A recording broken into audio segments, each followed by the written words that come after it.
Hello students, welcome in mathematics class.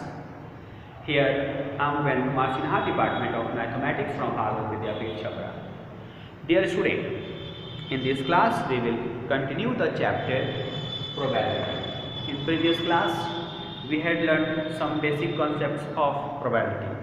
We will continue that one in this class. So first of all we will see the problems on coins. Coin, आप सब जानते हो कि जब आप एक single coin को throw करोगे, वन कॉइन को थ्रो करोगे, तो पॉसिबल आउटकम्स जो होते हैं वो दो होते हैं, एक होता है एक और दूसरा होता है एक। जब हम लोग टू कॉइन्स को थ्रो करते हैं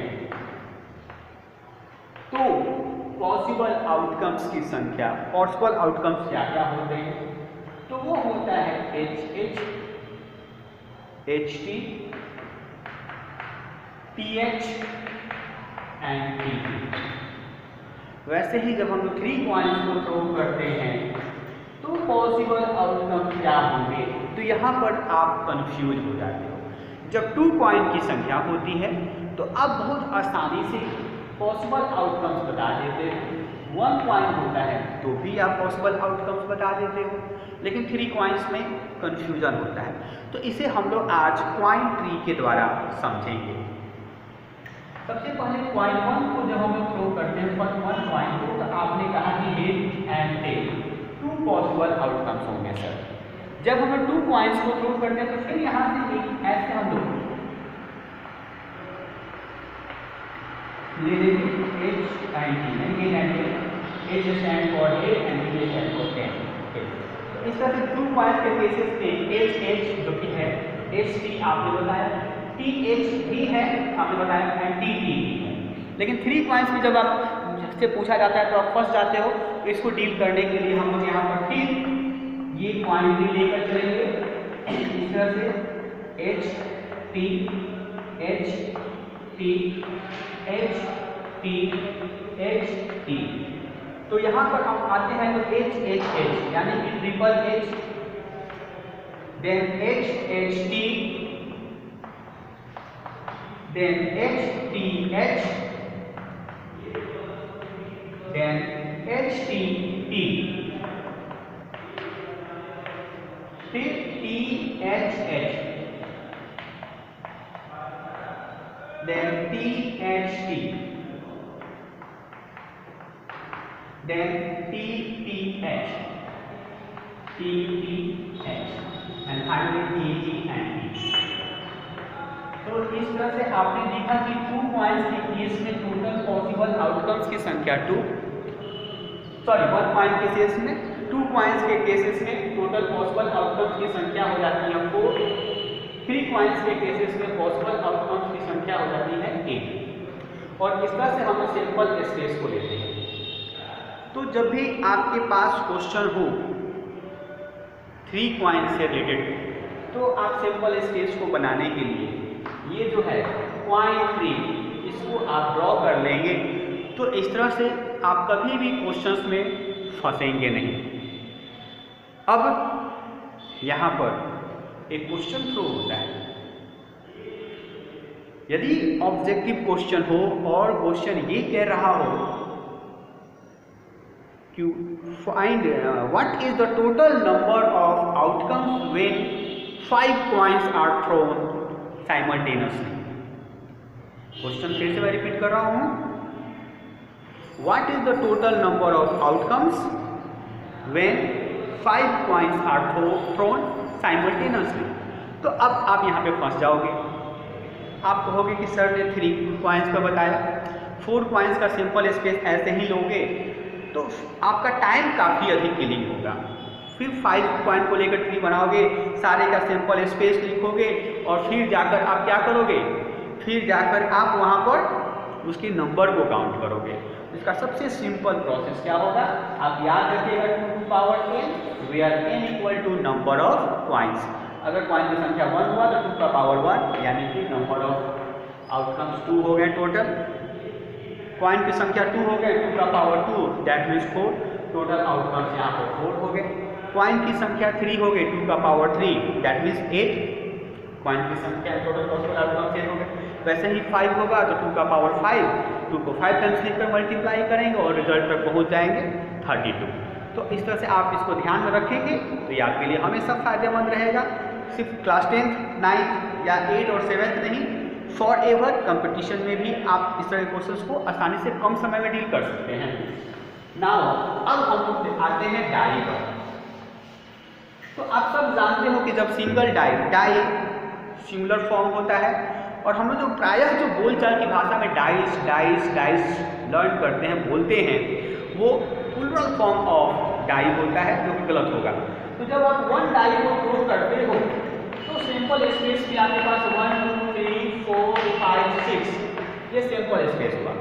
अब यहाँ सिंपल स्पेस से आप क्वेश्चंस बहुत सारे एराइज करना हम तो जानते हैं यहाँ से कि what is the probability of getting primes, जो कि प्रीवियस क्लासेस में हम लोगों ने देखा था। What is the getting not getting primes, what is the probability of getting composite numbers, what is the probability of getting a number less than 5। तो इस तरह से क्वेश्चंस बहुत सारे एराइज होंगे। तो सिंपल स्पेस आप समझ ही रहे हो कि सिंपल स्पेस क्या है, ऑल पॉसिबल आउटकम्स जो होते हैं वो सिंपल स्पेस होते हैं। अब जब 2 कॉइन्स को थ्रो किया जाएगा, 2 कॉइन्स को जब थ्रो किया जाएगा तो 2 डाइस को थ्रो किया जाएगा तो टोटल पॉसिबल आउटकम्स क्या होंगे और क्या क्या होंगे, इसके लिए हम लोग देखते हैं। 1 2 3 4 5 6 इस तरह से आप 6 रो ड्रॉ कर लीजिए।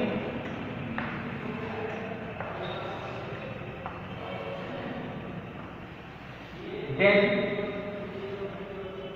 1 2 3 4 5 6 कॉलम भी आप ड्रॉ कर लीजिए। हम लोगों ने 6 रो और 6 कॉलम को ड्रॉ किया। अब आप ऊपर में देखिए, ऊपर वाले खाने में सब 1 है, नीचे सारे में 1 पहले लिख लीजिए। फिर 2 है, सारे में नीचे में 2 लिख लेंगे, नीचे सब में 2 लिखेंगे। फिर 3 सबके नीचे हम 3 लिख लेंगे। 4 सबके नीचे हम 4 ऐड करेंगे। फिर 5 सबके नीचे हम 5 ले लेंगे। देन 6 सबके नीचे 6 लेंगे। तो रो हमारा कंप्लीट हो गया। अब आप क्या करोगे, अब कॉलम में आ जाओगे और कॉलम वाइज इसको फिल करोगे।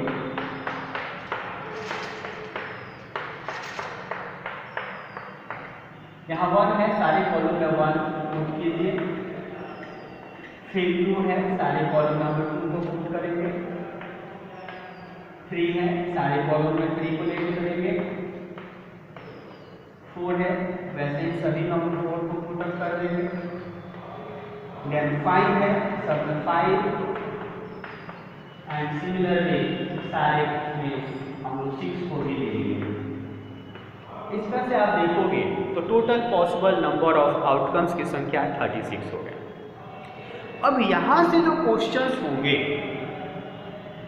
वो क्वेश्चन भी बहुत सारे क्वेश्चंस थ्रो हो सकते हैं, जैसे what is the probability of getting doublet,